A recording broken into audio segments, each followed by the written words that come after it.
My name is Emily.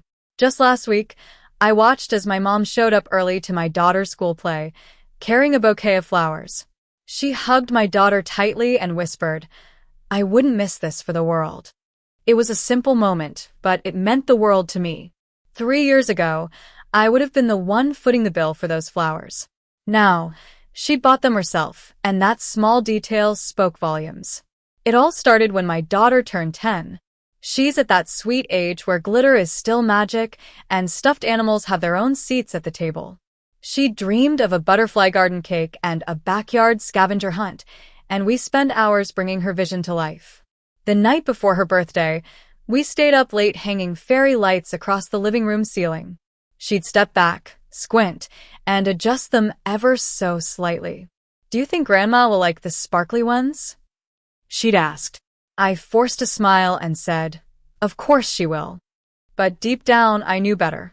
My ex-husband couldn't make it in person, but he called right on time and sent her a beautiful silver bracelet with her name engraved. Even his new wife sent a sweet birthday text. But my parents? Radio silence. Not even a half-hearted Facebook comment.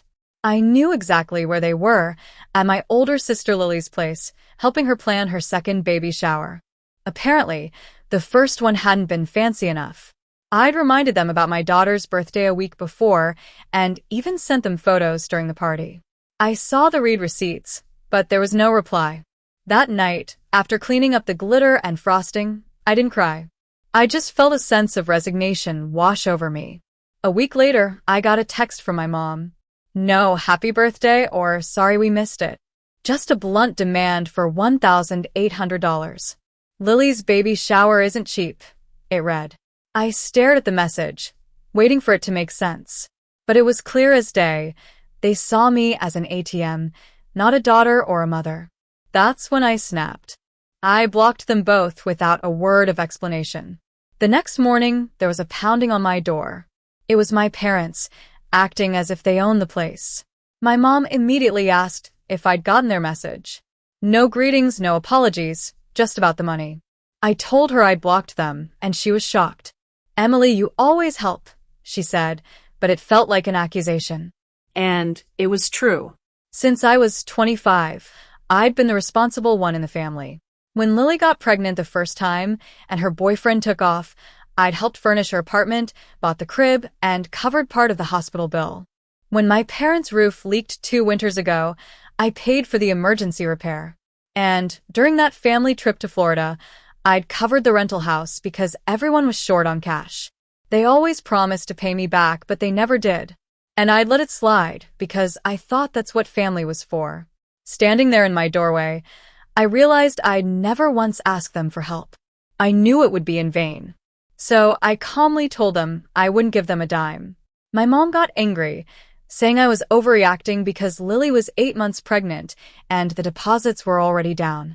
I reminded her that they'd forgotten my daughter's birthday for the 3rd year in a row. She had no response. After that, Lily started bombarding me with messages, saying I was making things difficult and it wasn't all about me. I didn't bother responding. I took my daughter out for pancakes and bought her the skateboard she'd been eyeing for months. Curiosity got the better of me, and I looked at Lily's baby shower invite. It was like a wedding: white tents, a catered buffet, floral installations, and a violinist for the grand entrance. And at the bottom, it said, "Hosted by Lily's family. Emily, big sister, and friends." I never agreed to host or contribute. They just assumed I would. As the baby shower got closer, the problems started piling up. Lily sent me Venmo requests for the catering deposit, insisting I'd promised to help. I declined every time. Then, I got a text from a catering company saying the card on file had been declined and asking for another one. I realized they'd used the card I'd given my mom years ago to book a hotel. I called the bank and canceled the card, reporting it as fraud. Lily was furious, but I didn't care. I finally slept well for the first time in weeks. The baby shower website went down, and vendors started backing out. When Lily called to tell me they were $1,200 short, I asked her if she'd remembered my daughter's birthday. She didn't answer, and that was all I needed to hear. Then came the annual family beach trip. Every summer since I was 30, I'd booked the beach house and paid the deposit. My mom always promised to pay me back, but she never did. This year, when they added me back to the group chat and asked me to check the availability, I told them I wasn't going. They thought I was being immature and that it was about money. A few days later, I got an email saying the beach house was booked under my name. They'd accessed my new credit card through a shared family portal. I canceled the reservation and reported the unauthorized charge. But then, something unexpected happened. Lily showed up at my door with her newborn son. She looked exhausted but sincere. She said she didn't know they'd used my card and that she'd fought with them before coming. She admitted that she thought I was punishing them, but now she realized I was protecting myself. A few days later, I got a letter from my mom. It was full of guilt, tripping, talking about family unity and misunderstandings. She underlined a sentence saying I had obligations. I knew it wasn't a real apology.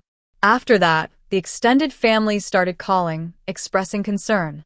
My Aunt Carol said my mom was really upset and that there was a baby involved. When I asked if she knew they'd used my credit card again, she said they probably assumed I wouldn't mind because I always made more money. One Sunday, my daughter and I were painting an old bench in the backyard when Lily showed up with her fiancé and the baby. She brought sandwiches and lemonade, and she even remembered my daughter didn't like strawberry flavor. She sat down and said she didn't want her son to grow up thinking this was how sisters should treat each other. She finally saw how they'd been taking advantage of me, and she was done with it too. That night, I got an email from my mom saying we needed to talk. I didn't rush to reply. 3 months later, I agreed to meet her, but only if there was no guilt, tripping, and we talked about accountability. She came with a notebook and apologized fully. She admitted they'd relied on me because I was reliable, but they hadn't realized how invisible it made me feel. My dad has been quieter, but he started showing up at small events like my daughter's school functions and Sunday dinners. Lily has been the most consistent. We talk honestly now, and she pays her share. It's not perfect. There are still times when the old patterns try to resurface. But now, when I say no, they understand. I'm no longer their backup plan. I'm their equal, and that's a feeling I never thought I'd have.